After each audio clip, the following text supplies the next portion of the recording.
Hello दोस्तों, नमस्कार। आपके मेरे चैनल में स्वागत है। आज का हमारा टॉपिक सोशल इश्यूज़ पे होगा और एक हम सोशल ताने बाने को जो कंट्रोल में रखता है उस इशू के बारे में बात करेंगे और उसका नाम है मैरिज। देखो, आजकल बड़ा ही एक तरह से जो जीवन है वो पहले की अपेक्षा ज़्यादा कॉम्प्लेक्स है।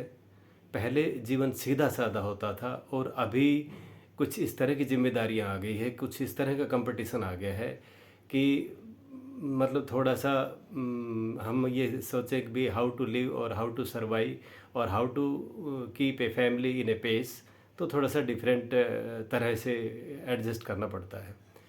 पहले तो हम ये देखेंगे भाई, मैरिज का जो एज है वो गवर्नमेंट ने 18 से 21 ईयर्स के लिए रखा है और अभी भी तो फीमेल्स के लिए भी एक तरह से गवर्नमेंट यही कह रही है कि भाई 21 ही रहे तो ज़्यादा अच्छा, उसकी एजुकेशन और जॉब का काम पूरा हो जाए। लेकिन अगर हम इस सोशल ताने बाने को देखते हुए और एक बायोलॉजिकल सिस्टम को देखते हुए हम ये कहेंगे कि भाई कैरियर के पीछे या एजुकेशन के पीछे इतना नहीं भागना चाहिए और वो भी एक जिम्मेदारी है। तो इसमें मैरिज में क्या होता है कि आजकल भाई बच्चे की एजुकेशन होते होते कि भाई ठीक है, ग्रेजुएशन होगा, पोस्ट ग्रेजुएशन हो गया, उसके बाद वो कहेंगे कि भाई पीएचडी हो जाए, कोई कोर्स हो जाए, एमबीबी हो जाए, एलएलबी, एमबीए, पता नहीं क्या क्या इस तरह की एजुकेशन के कोर्सेज हैं और एक के बाद एक ही चला जाता है। तो क्या होता है कि भाई ठीक है, मैच का लड़का नहीं मिल रही, मैच की लड़की नहीं मिल रही, तो क्या करें, चलो कंपटीशन करते हैं। कंपटीशन नहीं, चलो ठीक है, हम पैरेलल में पढ़ाई भी रखते हैं, उसमें ना कंपटीशन्स पूरा होता और ना ही अच्छी वो एजुकेशन पूरी हो पाती और ना ही एक ढंग की मैरिज हो पाती। वो टाइम निकलते निकलते 30, 32, 35, 36 और इवन कभी कभी तो 40 तक पहुंच जाता है। अब आप हमें ये बताइए कि 40 साल में आप शादी करोगे तो उसका क्या तुक हुआ। देखो, आप डाटा उठा के देख लो, यूरोपियन कंट्री में देखेंगे तो हमारा एक तरह से फर्टिलिटी एज जो है वो 36 ईयर्स तक है और अगर इंडियन स्नैरियो में आप देखोगे तो आप 47, 49 के आसपास कह सकते हो। तो ये अलग अलग कंट्री का एक तरह से भाई जो क्लाइमेट है उसके हिसाब से डिफरेंट डिफरेंट हम कह सकते हैं कि भाई किसी भी फील्ड में एक डिफरेंट एज लागू होता है। अफ्रीकन कंट्रीज़ में और थोड़ा ज़्यादा होगा, तो इस तरह इंडिया में ये आई थिंक 49 के आसपास है। तो जब आपकी फर्टिलिटी 49 और यूरोपियन कंट्री में 36 है और आप मैरिज करोगे 35 से 40 के ऊपर, what is the utility of that one. देखो, कैरियर अपनी जगह है, एजुकेशन अपनी जगह है, बेटर तो यही है कि भाई आप अपना 20, 22, 24, 25 के हिसाब तक आप अपना एजुकेशन या कैरियर जो भी है कंप्लीट करो। आप इस चीज़ से बिल्कुल परेशान मत हो, मेरे को वहाँ पहुँचना है, उस सीढ़ी पे पहुँचना है, उस सीढ़ी पे पहुँचना है, you don't worry about that. आपको क्या करना है कि सिंपली आपको ये देखना है कि भाई ग्रेजुएशन करती और भाई मेरा जॉब कहीं पे लग जाए या जॉब ना भी लगे तो आप इस तरह के एक सुलझे हुए इंसान हो जाते हो ग्रेजुएशन के बाद और एक अच्छी इंटेलिजेंट वगैरह हो, तो इवन मैरिज के बाद भी तुम फाइट कर सकते हो किसी एज कॉम्पिटिशन्स वगैरह के लिए। अब ये तो बात रही एक एज की कि भी कब मैरिज करनी चाहिए, तो आई थिंक 25 ईयर्स तक कर लेनी चाहिए, जिसमें आप कह सकते हो 22, 23, 24 आप फीमेल्स के लगा लो, 26 के आसपास तक आप मेल की लगा लो। आज का जो सिस्टम है उस हिसाब से हमें कर लेना चाहिए। अदरवाइज आप बायोलॉजिकल सिस्टम के हिसाब से जाओगे तो आप लोग सभी जानते हो कि भाई 18, 16 के आसपास भी मतलब एक तरह से बॉडी उस चीज़ के लिए तैयार हो जाती है। But it is very better कि भाई आप अपने कैरियर को भी साथ देखो, एजुकेशन को साथ देखो और आप एक परिपक्व बायोलॉजिकल हिसाब से भी आप परिपक्व हो जाओ तो 21 ईयर द बेस्ट, इसमें कोई वो दो राय नहीं है। तो 21 ईयर से लेके और भाई आप 25 तक एटलीस्ट आप कर सकते हो। तो ये तो रही मैरिज की बात। अब देखो, मैरिज होने के बाद उसको चलाना कैसे है। पहले तो बात, मैरिज में एक ढूंढना एक दूसरे का पार्टनर इतना मुश्किल है कि भाई आजकल तो मतलब इतने धोखा और दहेज वगैरह इसका चला हुआ है कि अपनों पे ही बिलीव नहीं हो पाता और अपने भी क्या करें भाई, किसी के माइंड का क्या भरोसा, किस आदमी का साइकोलॉजी किस तरह की है। और इंडियन स्टेटा में तो ऐसा है कि भाई शादी के बाद ही एक दूसरे को जाना जाता है, एक दूसरे को शादी से पहले जानना तो यहाँ पे एक तरह से अच्छा भी नहीं समझते।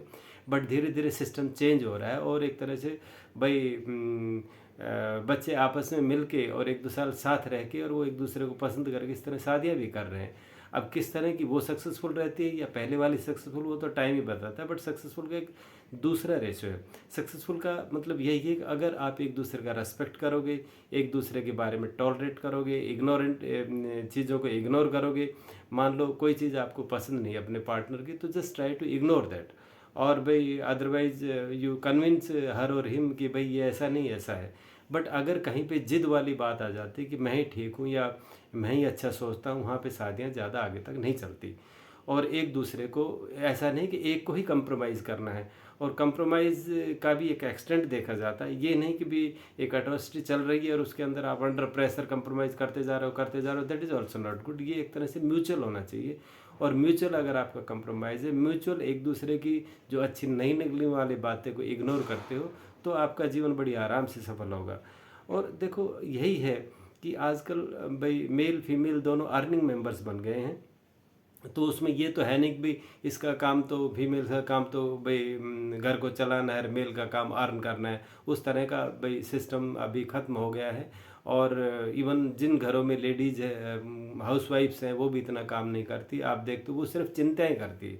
उनको क्या है कि हमारे जो बच्चे हैं, या भाई हमारा घर कैसे बनेगा, या भाई हमारे जो रिश्तेदार कौन कैसे हैं, उनकी उस तरह की अलग चिंताएं हैं। जो हाउस वाइफ जो घर में रहती है, तो कहते हैं ना, खाली मन और एक शैतान की सोच, या क्या बोलते हैं कि भाई इस तरह का अगर खाली दिमाग रहेगा तो वो उल्टी सीधी बातें ही सोचेगा।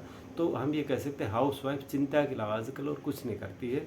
और मतलब ये है कि पूरा काम घर का झाड़ू पोछा मेड करेगी, बर्तन भी मेड धोएगी, इवन खाना वाना तक भी मेड बनाएगी।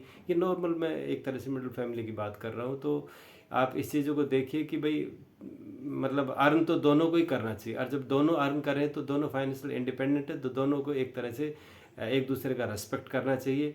और एक दूसरे का मतलब एक तरह से अटैचमेंट भी आपस में रहना चाहिए। देखो ये एक बहुत अच्छी बात है, अगर घर में कोई चिड़चिड़ नहीं है, अच्छा खाना मिल रहा है, और भाई एक तरह से लाइफ पार्टनर से एक दूसरे संतुष्ट है, तो मैं ये कहता हूँ कि बॉन्ड बहुत अच्छा है। लेकिन अगर आपका खाना अच्छा नहीं है, या एक दूसरे का म्यूचुअल आपका अटैचमेंट नहीं है, तो डेफिनेटली चिड़चिड़ापन रहेगा। और वो चिड़पड़ा जोपन होता है, वो क्या है कि धीरे धीरे डेवलप होकर एक बड़ा रूप ले लेता है। और उसमें फिर बाद में पेरेंट्स, रिश्तेदार और ये सब इन्वॉल्व होते, खींचातानी शुरू होती है, डाइवर्स तक नौबत आ जाती है। देखो डाइवर्स किसी भी तरह का सॉल्यूशन नहीं है। बस अगर आप एक दूसरे को अंडरस्टैंड करो, एक दूसरे का रेस्पेक्ट करो, यानी कि आप ये लगा लो कि मुझे तो इनका रिस्पेक्ट करना ही, कन्विंस करके। अगर कोई चीज़ें बातें एक दूसरे की पसंद नहीं आती तो कन्विंस करो, और भाई कन्विंस करके उसको सॉर्ट आउट करो। इसका मतलब ये नहीं कि आप अपनी बात पे अड़े जाओ, वो अपनी बात पे बढ़ जाए और भाई दरारें बढ़ जाए। आप देखो कि यूरोपियन कंट्री में मैक्सिमम डाइवर्स रेट है, धीरे धीरे भाई इंडिया में भी ये चीज़ें बढ़ती ही जा रही है। पहले ये होता था कि पहले एक तरह से मेल डोमिनेटेड सोसाइटी थी, और लेडीज़ घर का ही काम करते थे, जेंट्स नॉर्मली बाहर काम करता, शाम को खाया पिया सो गया, तो इतनी ज़्यादा टेंशन नहीं रहती थी।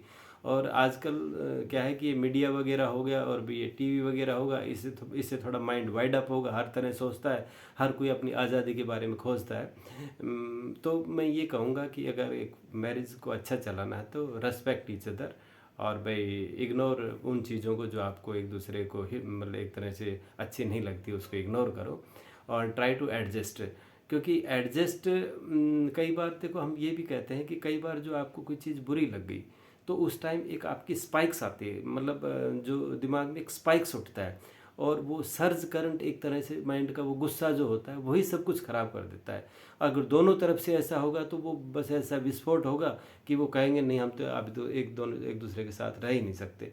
तो इस चीज़ों को थोड़ा सा अवॉइड करके भाई अपनी एक जिम्मेदारी समझ के, भाई ह्यूमन बीइंग एक सोशल भाई बीइंग है, तो उसको एक दूसरे का रिस्पेक्ट करके अपनी सोसाइटी को अच्छी तरह बनाए रखो, अपने मैरिज इंस्टीट्यूशन को अच्छी तरह बनाए रखो। बस एक बात ध्यान रखो कि आप घर में खाना अच्छा खाओ, फिजिकल अटैचमेंट एक दूसरे को भाई एक दूसरे से अटैचमेंट रखो, और एक दूसरे का रेस्पेक्ट करो, छोटी मोटी बातों को इग्नोर करो, and your life will be successful, you enjoy through out the life. और एक बार एक पक्का बॉन्ड बन गया तो वो छोटे मोटे झटके से वो नहीं हिलता। लेकिन जब तक कच्चा बॉन्ड है, अगर उस पर कुछ एक तरह से हर्डल्स आती है, वो तो जल्दी बिखर जाता है। पहले अपने बॉन्ड को इतना पक्का बना लो कि उसको हिलने का ही थोड़ा सा मुश्किल हो, तो that my good advice or my that good blessing to you all marriage couples that भाई आपका जीवन अच्छा चले और सुख शांति से अपने जीवन में सफल हो। Thank you very much. मेरा वीडियो यहीं तक था। I would like that kindly subscribe my channel and that like the video. Thank you much.